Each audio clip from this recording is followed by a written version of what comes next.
This is DateLine. Headline breaking news with full throttle snark.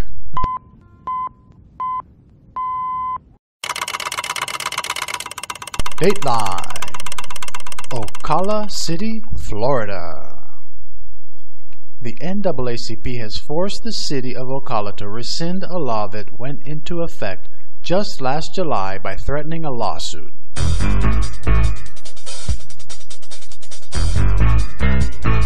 The National Association of the Advancement of Colored People has been working hard to improve the lives of blacks since 1909, when it was formed and started with its mission, and I quote, "to ensure the political, educational, social, and economic equality of rights of all persons and to eliminate racial hatred and racial discrimination," unquote.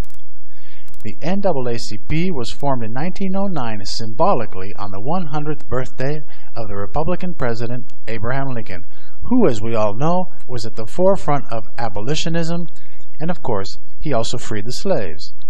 It was formed by Republican Mary White Ovington, Republican William English Walling, and Republican Henry Moskowitz. Let's keep our eye on the ball. I know. I just thought it was an interesting tidbit that the NAACP was started by 3 white Republicans. Okay. Get to the point. Let's get to the point. In the second part of tonight's Dateline, Boo! You suck! we'll be discussing the NAACP intimidation tactics against the Ocala City Hall later. Stay tuned.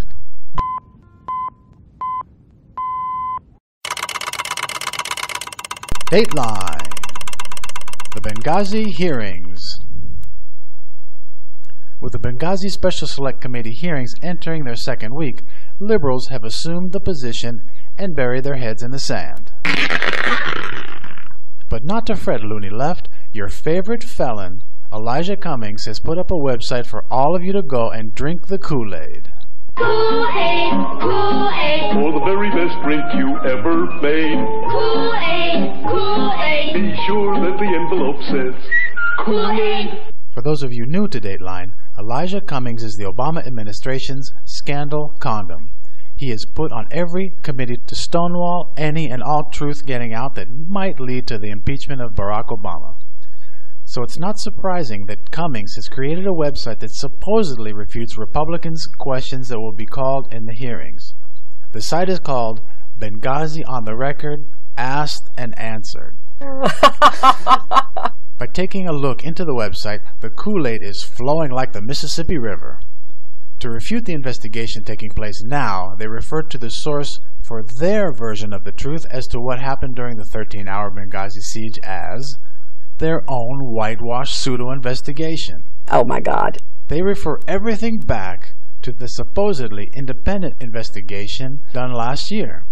A purely partisan investigation that didn't even bother to interview then Secretary of State Hillary Clinton, whose job it was to provide security for the consulate and whose job it was to answer the 3 a.m. phone call.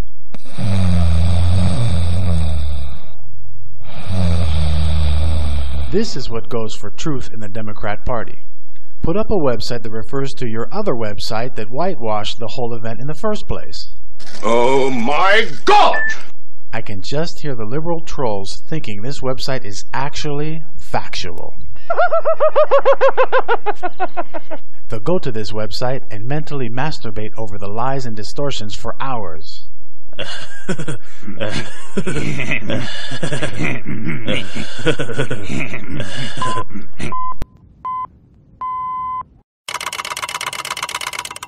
Dateline, Florida.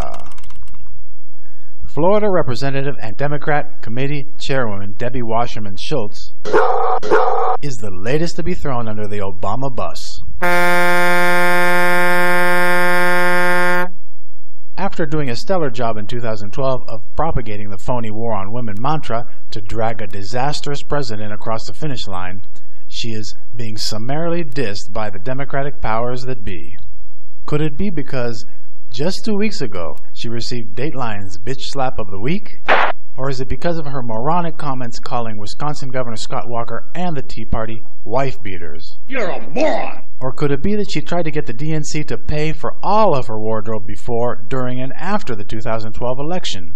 Champagne wishes and caviar dreams.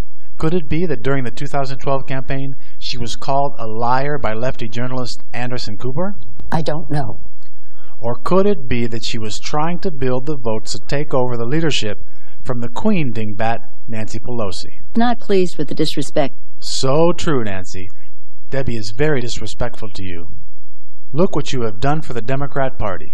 In 2010, you ushered in the worst loss in the House since the 1940s. Why aren't we talking about something else? Yes, let's get back to Debbie Blabbermouth Schultz, with one foot out the door at the DNC and the other foot on a banana peel. Truth came out this week why they haven't dumped her yet. The two misogynists for the White House's perpetual campaign, David Plouffe and Joe Messina, only kept her as head of the DCC because dumping her for a male replacement would be bad for optics for the woman vote. Surprise, surprise, surprise! You mean to tell me Democrats only put a woman as the head of the DCC to pander to the female vote? Say it ain't so, Joe.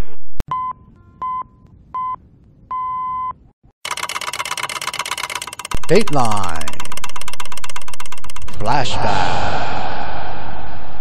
As those of you who have read my article on the News Ninja website about Harry Reid's bloodless coup of the United States government, you are familiar with the crook from Nevada.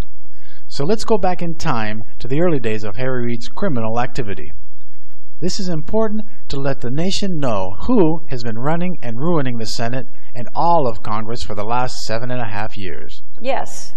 By blocking most of the legislation for purely partisan reasons. Anarchist? When Slimy Harry was in Las Vegas and head of the Gaming Commission, he was in charge of handing out gaming licenses to the casinos.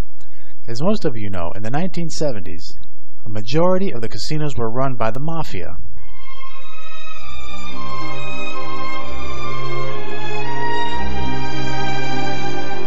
So as head of the commission, Harry Reid was the one who handed out licenses which were not supposed to be going to anyone with mob ties or anyone who had a criminal record. One of these underworld figures from the Chicago mob that was in the shadows of several Vegas casinos was a hood named Joe Augusto. Why do I deserve this generosity? The FBI was investigating him and had taped Augusto's phones and home. Augusto was caught on tape saying, quote, "We have Mr. Cleanface in our pocket," unquote. After his arrest by the FBI, Augusto explained to them that Mr. Cleanface was in fact now Senate Majority Leader Harry Reid. Wow, wow, wow. And in usual Democrat cover-up style, Jimmy Carter's Attorney General whitewashed Reid from any wrongdoing, even with corroborative evidence that Harry should have been in a 6x6 cell for 10 to 20. Now the reason for this Dateline flashback is to get the word out as to what a rotten-to-the-core crook Reid is, and that America can't afford 2 more years of his dirty dealings polluting D.C. with him putting party before country. Domestic terrorists.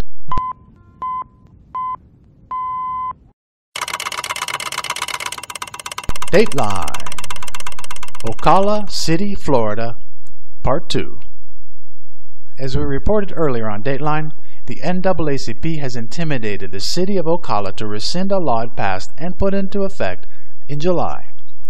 The NAACP has put its vast resources and its $27 million annual budget behind helping the black youth that are wallowing in nearly 40% unemployment?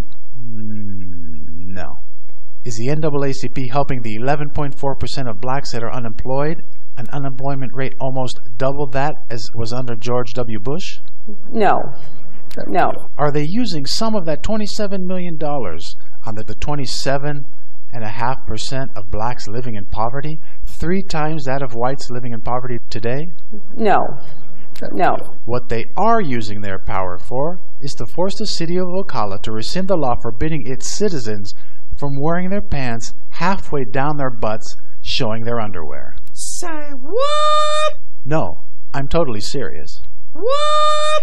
I wouldn't even dream of making that up. Okay. The NAACP has forced the city to allow black youth to wear their pants, well, you know. Pants on the ground, looking like a fool with your pants on the ground. And since the president loves to weigh in on social issues that propagate race baiting, let's go back to 2008 and listen to then presidential candidate Barack Obama and his take on sagging pants. I think passing a law about people wearing sagging pants is a waste of time. We should be focused on creating jobs. Oh, really? The black community still, almost 6 years into your presidency, wallowing in an economic melee not seen in decades, with record poverty and record black youth unemployment. You obviously didn't focus on improving their lives. Shame on you. But you did improve the fat cats on Wall Street's wallets. Shame on you, Mr. President. As important as you think it is to let the youth show their fellow citizens what underwear they're wearing, wouldn't the NAACP's resources be better used in teaching the black youth that it's not okay to wear your pants on the ground? Yes. If the NAACP believes that this law is more important than the economic depression the black community is suffering through, maybe they should just disband the NAACP, donate that $27 million to a charitable organization that actually does help people. Because I have to say, their priorities are screwed up.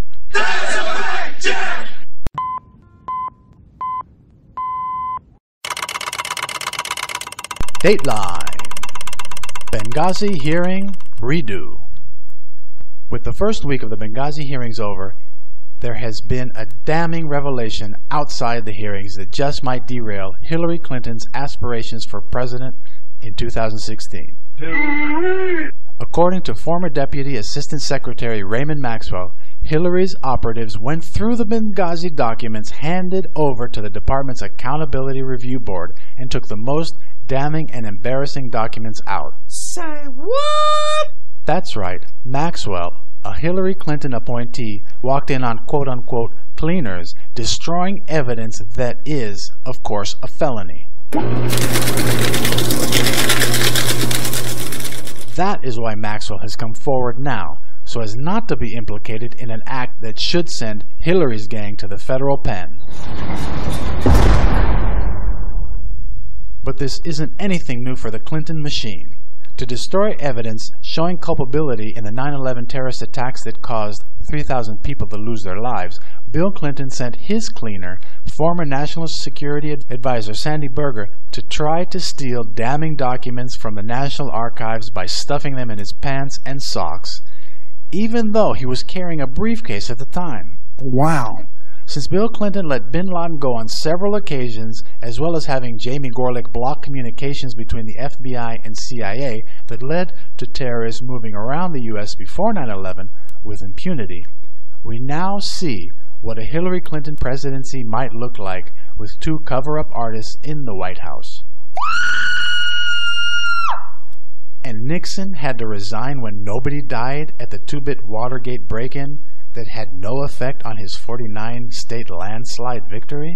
I know. Now Democrats want to have Hillary become president even after the Benghazi cover-up? You disgust me.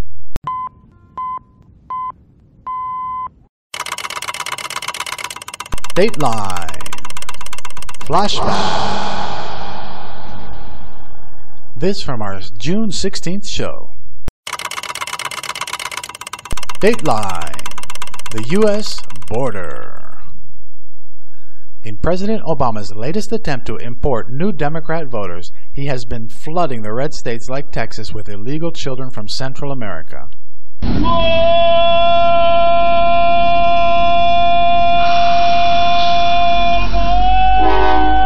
But it gets worse.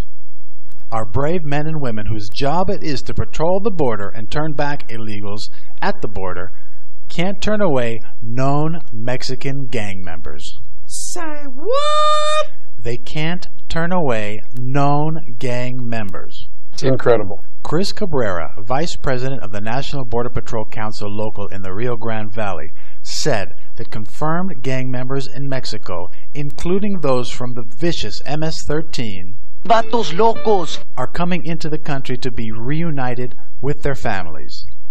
As if we didn't have enough gangbangers in this country, we have to start importing new ones. Oh my God! No matter how many face tattoos with MS-13 on them, the border agents have been told by this administration to let them in the country to be supposedly reunited with their supposed families. What? Now that the Obama administration has started importing thugs and murderers from a killer gang, we see Barack's new jobs plan. Talk about your skilled workers in murder. All of them have projects that are shovel-ready.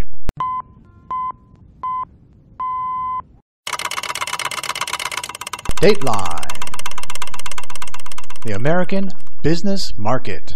Three-letter word.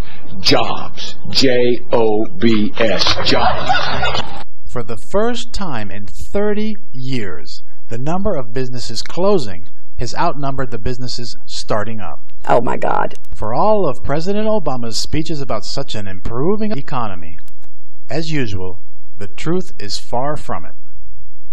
With a renegade EPA regulating businesses into the ground and all of the other plethora of jobs-killing regulations coming out of the most lawless administration in history, new businesses are not being created and entrepreneurs are staying on the sidelines. The rich are getting richer, the poor are getting poorer. And with the king job killer Obamacare making things worse than even its harshest critics had imagined, there looks to be no end to the Great Recession that was created by Democrats and prolonged by a Democrat president who is too ideologically driven to help out the business market. You're an idiot. Of course, the Republicans' answer to this disastrous economic news is to roll back these strangling regulations and repeal the Unaffordable Care Act and unleash a small business owner as Republican presidents have done in the past that has always been successful. Here we go. And the Democrats' response to this disastrous economic news? Their plan to help businesses start up, be successful, and create jobs? Wait for it. Immigration reform. As ridiculous as it sounds, the importing of millions of new voters, importing millions of new low-skilled workers. Get to the point.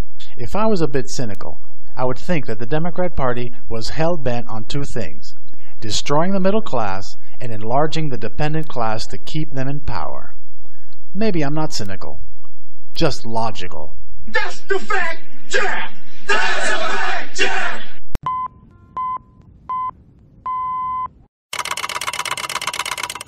DateLine. Benghazi hearing redo part 2.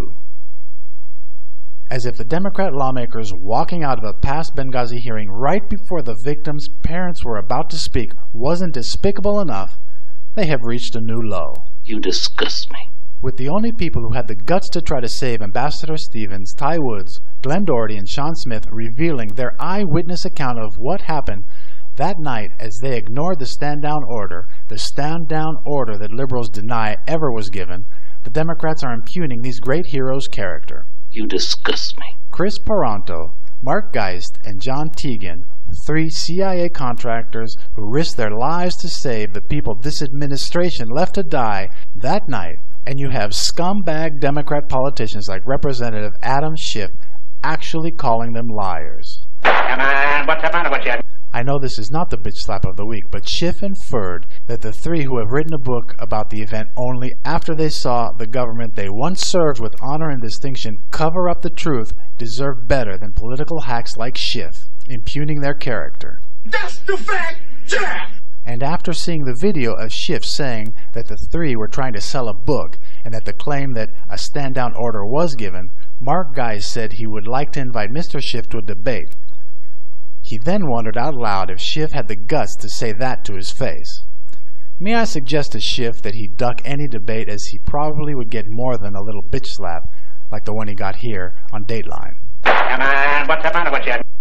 Chris Paronto reiterates Geist's offer. He said, "We can talk about it. It's difficult for me because you're calling a Ranger, a SEAL, and 3 Marines liars." Unquote.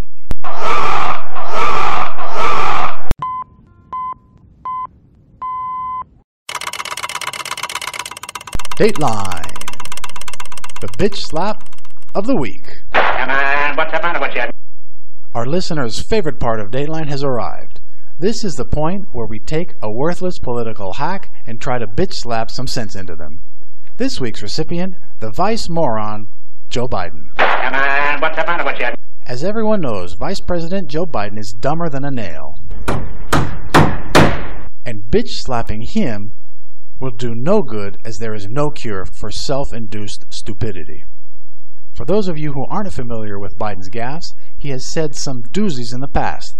From insulting the Indian people who work hard at convenience stores. You cannot go to a 7-Eleven or a Dunkin' Donuts unless you have a slight Indian accent. To insulting African Americans with a faux black accent, referring back to slavery. They're going to put you all back in chains. Now we could do an entire show on the moronic ramblings of the man one heartbeat from the presidency. But let's get into this week's four Biden gaffes. In terms of foreclosures, in terms of bad loans that were being, these Shylocks who took advantage of these women and men while overseas. I stopped in Singapore to meet with a guy named Lee Kuan Yew, who most foreign policy experts around the world say is the wisest man in the Orient. General Dempsey's assessment about using ground troops if necessary. The conclusion is it is not needed now. We'll determine that.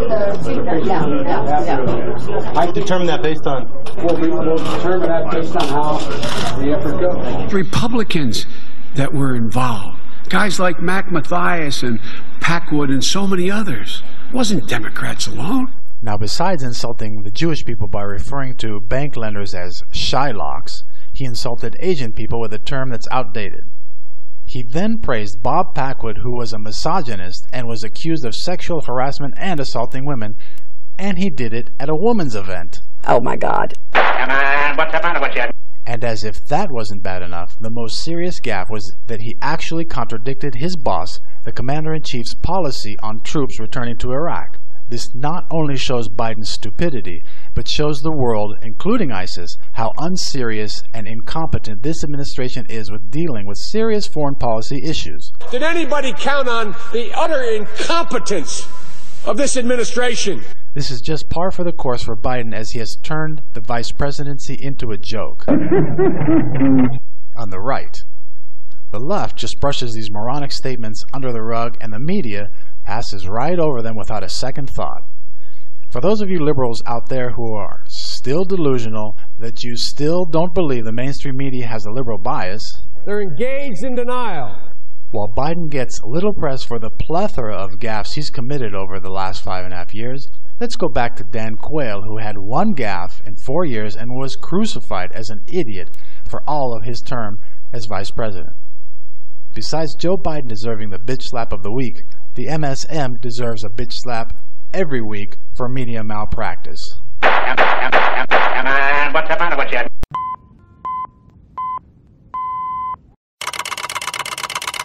And that's DateLine for this day, September 22nd, 2014.